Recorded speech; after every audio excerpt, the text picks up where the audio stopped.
गोवा विधानसभा निवडणुकीची मोर्चे बांधणी करण्यासाठी उद्धव ठाकरे आज गोव्यात पोहोचलेत।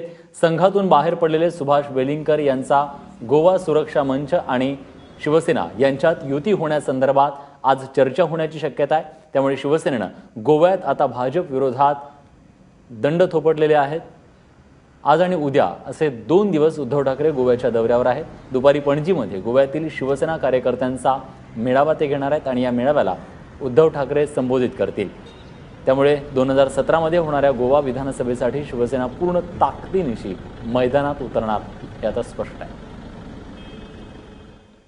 महाराष्ट्राच्या स्थानिक स्वराज्य संस्थेच्या निवडणुकांमध्येच नव्हे तर गोवा विधानसभेच्या निवडणुकीच्या मोर्चे बांधणीसाठी आता उद्धव ठाकरे स्वतः मैदानात उतरले आहेत।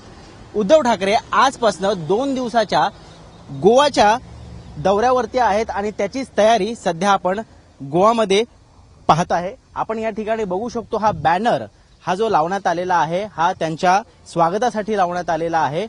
आजपासून उद्धव ठाकरे गोव्याच्या 2 दिवसाच्या दौऱ्यावर असतील। आज सकाळी ते गोवा मुक्ती संग्रामाचे जे प्रणेते आहेत भाऊसाहेब बांदोडकर यांच्या समाधीस्थळी दर्शन घेतील। त्यानंतर दुपारी ते शिवसेनेच्या कार्यकर्त्यांची भेट घेतील।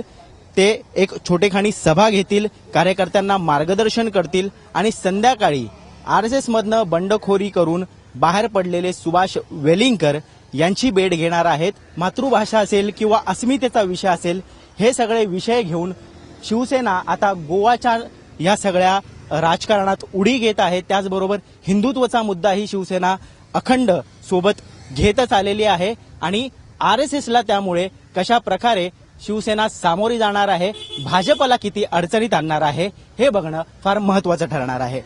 कॅमेरा पर्सन अरविंद वारगे सोबत ऋत्विक भालेकर, पणजी, गोवा।